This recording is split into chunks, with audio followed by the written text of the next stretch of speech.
On behalf of Southwest Airlines and this entire flight crew, I'd like to be the first to welcome you to Reno. Appreciate it.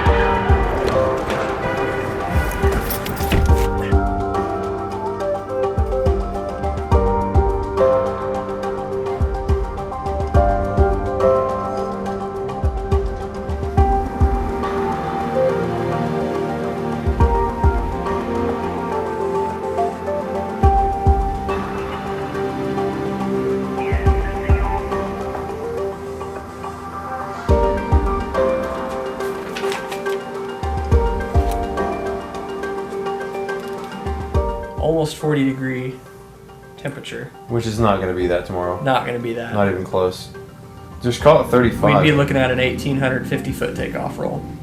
Okay. And the longest runway there is 7,400 feet. Right. So we're good. More than enough. And that's going to be our worst-case scenario. It's your balanced fuel length right there.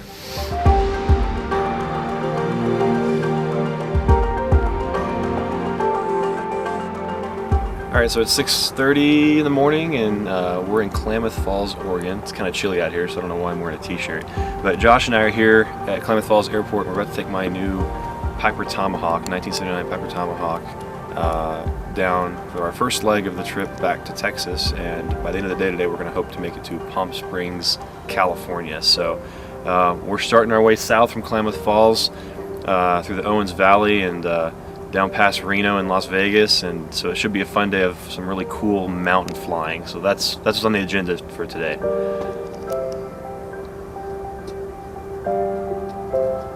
Taxiway Delta between Taxiway Echo and Foxtrot closed. What is the initial contact to you, Lima? We're coming 0835 miles to the northwest, inbound for landing runway 7, Eagle Tower. Grumman 083, roger, remain west of runway 1432 and report a left base runway 7 traffic to Piper, reporting runway 14 southbound.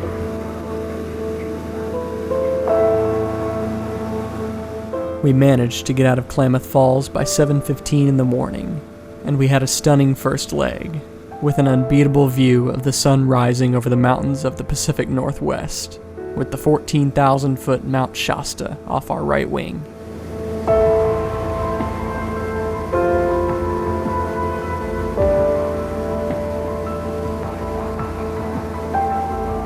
The first long flight is a time to get acquainted with this riveted pile of metal, which is bolted to the back of a 4-cylinder engine.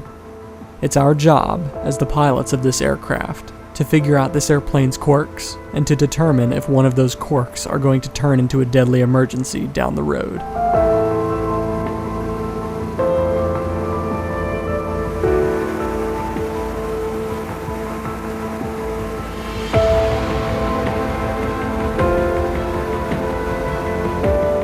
After a short fuel and food stop in Susanville, California, we continue moving south across Northern California and Nevada.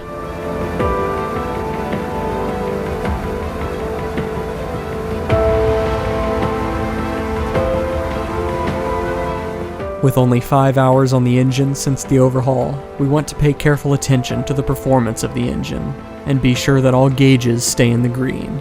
And with that being the case, we're ready to do some mountain flying.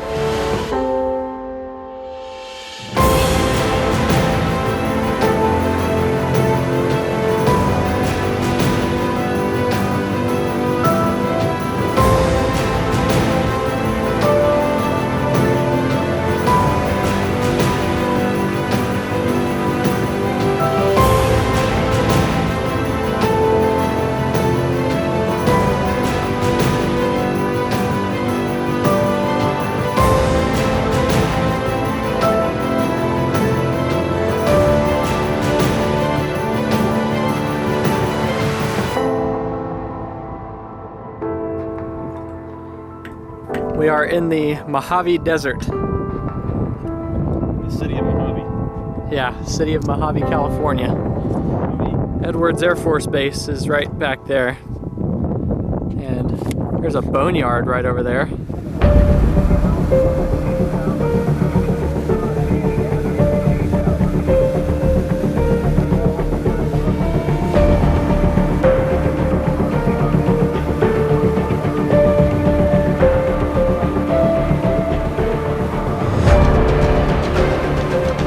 Now that we're clear of the high Sierra Mountains and over the flatlands of the Mojave Desert, we'll pass by Big Bear, California, and descend down into Palm Springs, just in time for dinner.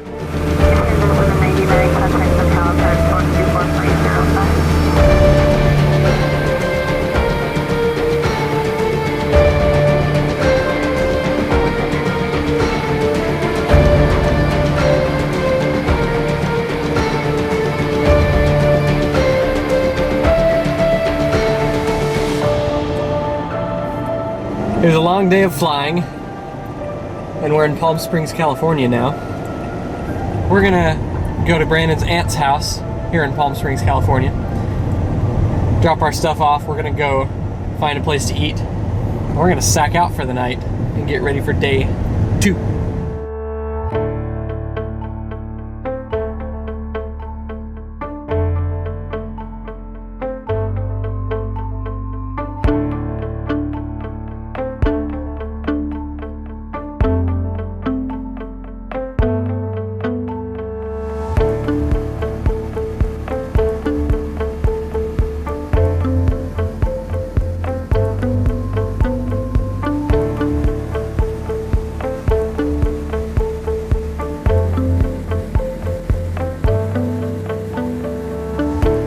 It's day 2 of our journey to San Marcos, Texas, and we started it off by running down the shore of the Salton Sea and down through Yuma, Arizona.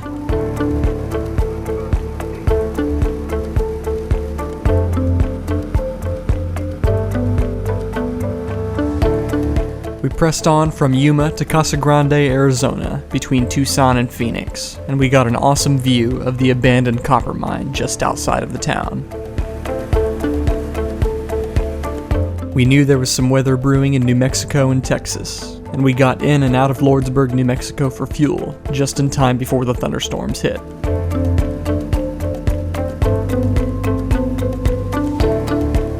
We planned to stop in El Paso for the night, but since we made such great time, we decided to take just one more evening leg. Because nothing beats a West Texas sunset.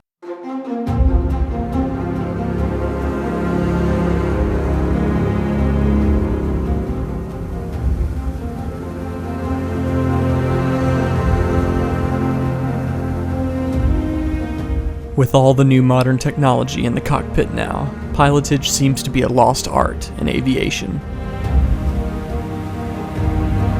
We decided to shut off our GPSs and navigate 100% by reading the terrain and determining our position using paper sectionals as we tracked the Pecos VOR inbound across the desert.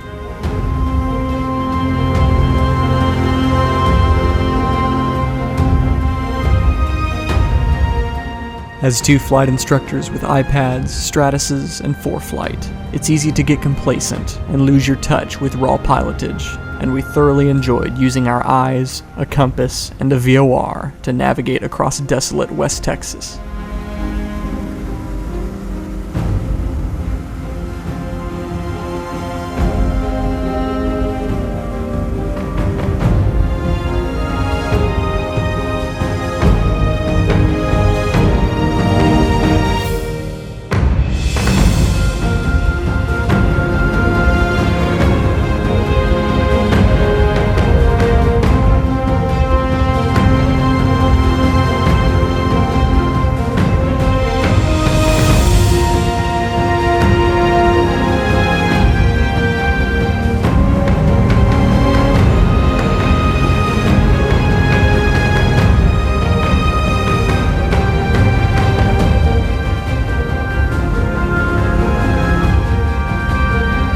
With a semi-unfamiliar airplane, we decided to bed down in Pecos, Texas for the night, as risks for terrain conflicts and hypoxia heighten as night falls over the mountains.